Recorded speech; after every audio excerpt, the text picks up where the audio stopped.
everyone. Thank you for joining us today. My name is Valerie Mejia, and these are my colleagues, Nana Bomani, David Kitson, Kelsey Koval, and Luis Mendoza. We are a group of business consultants from Prestige Worldwide, and today we are going to be giving you guys all the information you need to know when considering doing business in Greece. The way we're going to structure our presentation is we're going to first go over basic culture in Greece. Then we're going to go over infrastructure, politics, business opportunities, and lastly, economy. So I'm going to be going over Greek culture now. Like I said, my name is Valerie Mejia. I majored in business communications at St. Edward's University. I've also lived in and worked in Greece for the past 5 years now. I'm going to be going over 3 key points, the first being the language, the second being the culture, and lastly, business etiquette in Greece. So, according to Greek linguistic experts, 95% of the population speaks Greek and uses the Greek alphabet, which you guys are probably already pretty familiar with. The culture as a whole can be summarized with some key beliefs that I've listed right here. They are family, trust, honor, and hospitality. And the culture as a whole is described as warm and hospitable. Now I'm going to talk about business etiquette in Greece. So because family and trust are big things there, relationships are really important. And so many times the Greek are very hesitant to do business with foreigners because they just don't know them very well. So it's really important to build personal relationships before you start doing business. That's very important to them. So maybe like meet for coffee or something first. When you do meet them, it's important to have a firm handshake and really good eye contact. That's important to them. Also, as a foreigner, you are expected to be punctual, although they may not be, because that's part of the culture. They don't like structured agendas during meetings. They like their meetings to be very laid back and conversational. So they do conduct business a little slowly, and that's just part of them wanting to conversate first and get to know you, but it's important not to rush them into doing business. It would be rude. Also, don't interrupt them and don't question their honorability. During the meeting, you can expect it to be very emotional and physical. Like there'll be a lot of physical contact, and just be aware of that. That's just them trying to get to know you more on a personal level. The work hours are usually from the morning to midday, and then there's about a 3-hour break for lunch, and then they continue work from like 4 to 7:30. And then one last tip I just want to give you guys is don't use the OK sign because that's inappropriate over there. So don't do this. And just to recap what I talked about, I went over the language in Greece. I talked about the culture as a whole, and finally I talked about business etiquette. So now I'm going to pass this over to my colleague, and they're going to be going over infrastructure. Thank you, Valerie. Hi, my name is Natanya Bomani, and I've been working with Prestige Worldwide for about 3 years now, but before I came to Prestige, I was a communications major at St. Edward's University, and I'm here today to talk to you about infrastructure, including the transportation, the telecommunications, and the location. So let's get right into it. According to the CIA World's Factbook,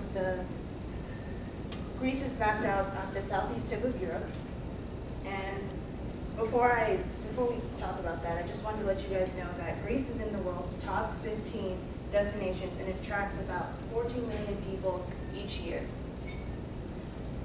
Greece is comprised of about 1,400 islands, of which 227 are inhabited and thriving. Some key cities to know are Athens, Thessaloniki, Patras, Heraklion, Larissa, Volos, and Rhodes. And just to know, Athens and Thessaloniki have populations of about 4 million and 1 million respectively, so those would be key hotspots to do business in when considering. Next, I'm going to talk to you about the telecommunications. A huge advent that has come up in recent years has been the prominence of internet cafes and frequent Wi-Fi access, 3G towers, office applications, and multiplayer gaming. There has been a 340% increase between August 2011 and August 2012 that suggests that Wi-Fi and 3G cell phone networks are being used constantly. The UN ranks Greece among the top 30 countries with a highly developed information and communications infrastructure, and this can all be found on openjourney.com. Lastly, I'll be talking to you about the transportation system, and according to investinggreece.government, there have been recent upgrades that are really a big deal in Greece recently, especially after the 2004 earthquake mishap. The road network in Greece consists of a path highway system similar to the United States I-35 highway system, and it connects major cities. There's also the Attica Highway Ring Road, which basically connects the airports to these major city highways. And next, the airports, there's about 45 different airports, 15 of which are international, 26 domestic, and 4 municipal. And Athens International Airport is said to be one of the best in Europe. So when considering the airports, you have to consider the fact that Greece is about the size of Alabama, and there will be many opportunities to conduct business and bring imports and exports in and out. Next, the ports, which are considered to be Greece's strong suit. There are about 140 ports, and being a peninsula state, there are many opportunities, not only through air to bring things in via sea. There are upgrades, like I said before, to meet the needs of cargo shipping, security concerns, and frequent visitors. And another thing to note is the Port of Piraeus project, which is a collaboration between Asia and Greece to basically rebuild and increase profits via the key port system. And lastly, the railway system, which is very fast and efficient and equivalent to New York's subway system.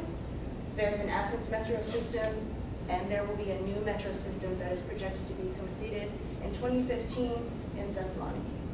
So to recap what I talked to you guys about, I went over the infrastructure in terms of transportation, location, and telecommunications. And now I will pass it on to my next colleague to talk about Greek politics. Hello everyone, my name is David Kitson. I was an international business major at St. Anne's University as well. And about 2 years ago, I graduated from Oxford University with a degree in law, international law. And I've been working for Prestige Worldwide for about the past 2 years. I will talk to you about the Greek politics, and basically I'll talk about the organizational system, political organizational system, and about some of the Greek laws and principles they have. Well, the legal organizational system in Greek is exactly as the American organizational system. It has 3 branches: the executive, legislative, and judicial branch. I'll first talk about the executive branch. The executive branch is comprised of the president of Greece, the prime minister, and the cabinet, the Greek cabinet. The president of Greece was established in 1974, and was finally according to the Greek consulate, it was finally established by the Greek government in 1975. The Greek president is called Karolos Papagis, and he's basically the chief commander-in-chief of armed in Greece, but he's only he's not the head of the Hellenic Republic. He's only more like a figure head in the government, because he only has access to the armed forces, and that's it. He doesn't have real power or decision making in Greece. The one who's the head of the Hellenic Republic is the Prime Minister of Greece, who's Antonis Samaras. He was just actually elected in this 2012, and he's the one who's in charge of making the decisions alongside with the Greek cabinet, who is comprised of the ministers and the Prime Minister. Also, the Prime Minister, there were a lot of importances in this Prime Minister elections, because they were expecting that through this elections revenue would increase and most people would start investing in Greece. Next, I'll talk about the legislative branch. The Greek parliament is comprised of 300 members and 48 constituencies. Basically, 288 are voted through today's 48 constituency, and the other 12 members are voted top down from different electoral parties and groups in Greece. The Greek parliament establishes the laws, but they have to be approved by the Greek cabinet and the prime minister in order for them to be accepted and to be part of the Greek constitution, according to the Greek constitution. Also, the Greek constitution establishes that these parliaments and constituencies have to be elected every 4 to 5 years at a time, and they can be re-elected, but you do have to apply for it or go into campaign and run for it again, depending on the municipality you're in. Finally, but not least, I'll talk about the judicial system or the judicial branch in Greece. The judicial branch is comprised of the Supreme Court. The Supreme Court obviously handles the civil and penal cases as well as the administrative according to the Greek Constitution. This Constitution also established that the Supreme Court is divided into three different courts: the Court of Cassation, the Council of State, and the Chamber of Account. The Court of Cassation is the one who is in charge of the civil and penal courts and agreements. The Council of State is in charge of some of the administrative parties and laws in Greece. And finally, the Chamber of Account has exclusive membership legislation to some of the administrative aspects of the Council that the Council of State does not have. This is all according to the Greek Constitution. Also, and according to the Greek Constitution, considering that all these are lawyers and judges, they will disagree sometimes. When this happens, when two of these courts disagrees, they bring up the special Supreme Court, which is comprised of the 3 presidents of each of these branches and 4 members of the Court of Cassation and 4 members of the Council of State. When this happens, this vote in favor against to nullify the law or not to nullify it and to void it if it happens. So the special Supreme Court is the only one who can actually vote to void or nullify the law. All the Supreme Court and the Court of Cassation, Council of State, and the Chamber of Account can simply count it inapplicable, which is different. Next, I'll talk about some of the laws and principles in Greece. General principles to begin with. According to LexisNexis and law reviews in Greece, many of the general principles are exactly the same as in America and in Europe, in the European Union, in the way that the general principles are basically stated in that all men and women are treated equal. You wouldn't be judged by either your race, your ethnicity, your sexual orientation, or your religious views. So at least if you go and decide to make investment in Greece, you will all be able to establish or to hire whoever you want based on equality. Next, the individual labor and flexible work terms. As previously stated by my colleagues, the Greeks don't really like to be in a structured routine. They like flexible work terms and flexible schedule, and many laws are in favor of it. And it actually benefits the companies in the way that the Greeks are encouraged to have some free time once in a while, and so they can work around their schedule. Therefore, the companies, it's not really required for a company to hire a full-time employee. They could actually hire, most of the employers over there are part-time or work flexible hours. The only problem with this is when it comes with determination rights. And there are many Greek laws that establish that in only for an employer to be able to terminate a contract or the company to be able to terminate a contract with an employee for flexible or work terms is that you gotta warn them in advance that if they're not restricted by the company's work ethic and work rules, they could be fired. However, if you do not inform them in advance that that's going to happen, the fire will be nullified and you will actually be able to have to pay twice as much according to the Greek Constitution. Last but not least, the development rights and freezing building plans. This is very important, and this is something many companies who are interested in construction have to consider. Most of Greece is owned by the government in the way that it's considered historical revenue in places. Therefore, the problem in here is that the government itself, according to law reviews, has the power, in articles inside the Constitution, the government has the power to stop any construction if they consider that historical landmark or that landmark to be historical at any time, even though you have previous approval from the municipality. So the government does have the power to stop the construction at any time.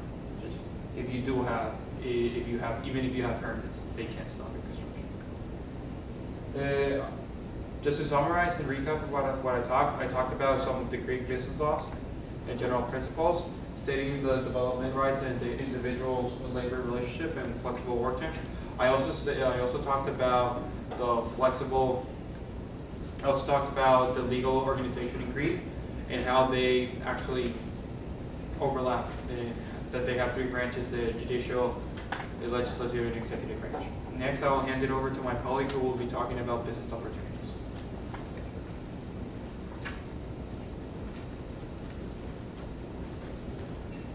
Hello everybody, my name is Kelsey Koval and I'm an economics major from St. Edward's University. I've been studying the Greek economy for the past 5 years, and today I'm going to talk to you guys about business opportunities over there.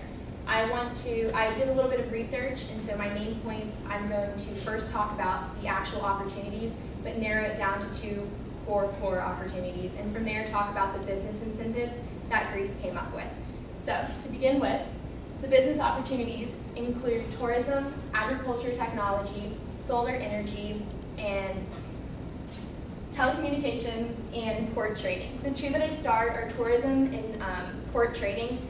I'm going to start off with tourism, especially because I don't know if many of you know this, but currently Greece is experiencing an economic downfall due to a fiscal cliff. And so basically what that means is Greece is struggling economically.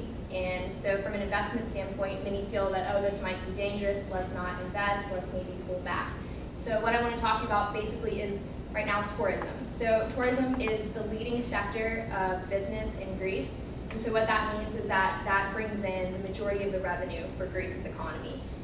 It is a very, very big deal. And right now, from an investment standpoint, tourism is a very good idea because due to the fact that the market is down, it allows an investor to come in and get in under market price, under market share. So say you want to open up a hotel or you want to do a day spa or a resort of some kind, you would get in at half the price that you would have gotten in if the economy was booming at that time. Unfortunately, a downside of that is tourism is a specific market. Not just anybody can come in and invest. Of course, it is a public sector. There are private and public sectors in the Greek economy. And so what that means is some things are private and there are more laws and there are more restrictions attached to it, whereas some things are public where there are less restrictions and less laws attached to that. So with tourism, it is a public sector, meaning investors can come over and they can.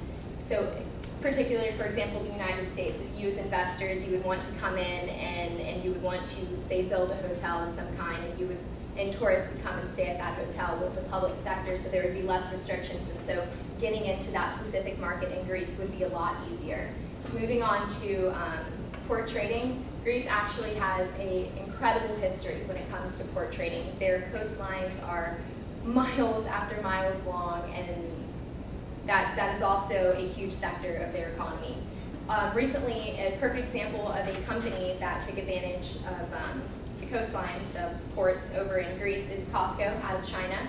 They recently came over and they bought portions of Greece's largest port, Piraeus, and what that means is that they will be trading in and out of that port, and they're also leasing other sections from Greece of that port and obviously trading off of that port. And so investors who are interested in port trading, I know that is also a specific market, but so if you are for cargo ships, maybe crates, management of that type of business, any of those would fall all under the category of port trading. Those are very, very great opportunities. A benefit of that is that currently with China working in there, you would have the benefit of trading out of Greece, but also have the benefit of working possibly with China and striking deals that way, due to the fact that they also own part of the port currently.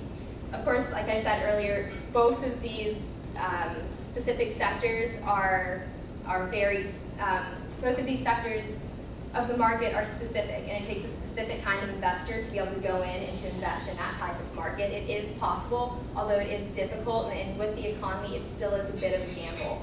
Moving on to incentives. Recently, Greece came up with incentives, and according to In-News, there are 3 basic incentives. They include the Fast Track Law, New Investment Incentives Law, and the Incentive Bill. What that means is Greece is actually currently working diligently to change their reputation. I don't know if many of you know this, but Greece has not had a friendly reputation when it comes to outside investors coming in. They're known as the unfriendly market. And so what that means is Greece is very cultural and very, when you go to Greece, you expect a cultural experience, and Greece itself knows that. And so they are very particular and very picky, and so it's not always easy. So these three laws, the Fast Track Law accelerates the investment process. So say that you want to invest in a market that would generally take you about 5 years to penetrate. Well, instead of taking those 5 years, you can cut that in half or maybe cut it even less, and it would only take you 2 years. And so this is an example of an incentive that Greece is using to try and get investors to come in and to help rebuild their economy right now. The second investment is the New Investment Incentives Law. In this, they can work with you and they can help do tax cuts and help pull back on certain things that might help you as an investor eventually reach a large economic profit and grow as a company there. Third is the Incentive Bill, and this reduces startup procedures. There's a lot of procedures that go with investing across seas, I guess. So from a United States standpoint, if an investor were to invest over in Greece, there's a lot of procedures that come with that, especially because, like I said earlier, some markets are private and some markets are public, and that it gets difficult over time. So Greece has come up with these 3 main incentives to try and help everyone, try and say, hey, we want investors, we want these things, we want you to come over, and so this is what they've done. These 3 incentives are actually a plus, especially if you are an investor, and they really will benefit you. They allow you to get in under market price and help build your company. So just kind of do a quick recap, I just want to say, overall, I listed not really a large section, but I listed a medium-sized selection of opportunities to invest over in Greece. And I know I focused only on 2, but I focused on 2 because the other ones that I listed would require a co-partnership, mostly because of cultural differences and laws that pertain to those certain sectors of the market. I also talked about the incentives, so for Greece trying to get people to come over and try and recreate their image and get people to invest with them and help their economy improve itself.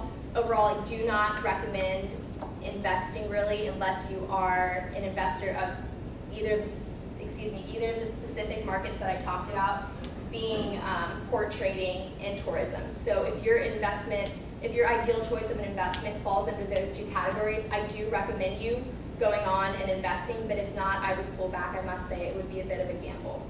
Thank you, and now I'm going to pass it on to my colleague, who's going to talk about economics. Thank you, Kelsey. And as Valerie stated, my name is Luis Mendoza, and I'm a writer for The Economist, and I've been working with Prestige Worldwide for several years now. And I'll be wrapping up this presentation with the economy. And there are 3 main points I'll go over concerning the economy. First is the GDP of Greece, the current debt crisis that they are in, and current bailout negotiations to try and help them through these troubling times. So the GDP in 2011 was estimated at 298 billion, and this was after a 6% decrease in 2011. And they have been in a depression for 6 years now. This is going on to their 6th year. It started in 2008 when their GDP was estimated at 341 billion. Oops. I still don't know how to do the laser after an entire semester of this class. But the main industries of Greece are tourism, as Kelsey stated. It accounts for 15% of their GDP. Next is mainly food and agriculture, as well as tobacco. They export a lot of vegetables and fruits. It's one of their main exports. They also have mining and petroleum, and also textiles. And here you can see the graph of the GDP over this 10-year period. And so the debt crisis, currently Greece is $583 billion in debt. And the debt crisis was revealed in 2008 after investors they feared a sovereign debt crisis, basically meaning that they feared that Greece would not be able to pay off the loans that they had given them. And so they downgraded their debt value to junk bond, meaning that the bonds that they gave them are more than likely not going to be paid off. So basically what this means is that Greece will eventually default on its loans. They won't be able to pay them all back. According to Bloomberg, they are estimated that they will only pay back half of their current debt. So now it's not a question of if they are going to default on their loans, but when they are going to default. And so to help fight this debt problem, the European Union and International Monetary Fund have been negotiating bailouts to try and stall this default on their debt. So the first bailout was negotiated at $147 billion, and it was only to be given if Greece implemented austerity measures and some regulatory measures as well. And basically what this means is they want to cut spending and they want to increase taxes. So this really irritates the people of Greece, so that's why there's been a lot of civil unrest and actual riots that are going on, because people cannot afford the tax increases and do not have any money to purchase or to be consumed. Excuse me. And so so this first bailout was also not enough. It did push back some of the economic problems that were going on. But they negotiated a second bailout of $166 billion that was also implemented based on more austerity measures and tax increases. And so overall, my part of this presentation, I went over the GDP, the debt crisis, and current bailouts that are in negotiation. And as a whole, for our group, I would recommend that you do not do business with Greece, because they are going to default on their loans. So when that happens, they will be kicked out of the Eurozone, or they will voluntarily leave, bringing big problems to the economy of Greece. And so in conclusion to our presentation, Valerie went over the culture and how they are very family orientated and the business etiquette. And Netta went over the infrastructure and the current ports that they have and the railroad systems. And David went over the Greek politics, mainly concerning the government structure and the laws in place. And Kelsey went over business opportunities and incentives that Greece offers for investors. So we hope you have enjoyed our presentation. And I went over the economy, mainly talking about the GDP and the debt crisis. And so I hope you all enjoyed our presentation. And if you have any questions at this time, I'll gladly answer them for you.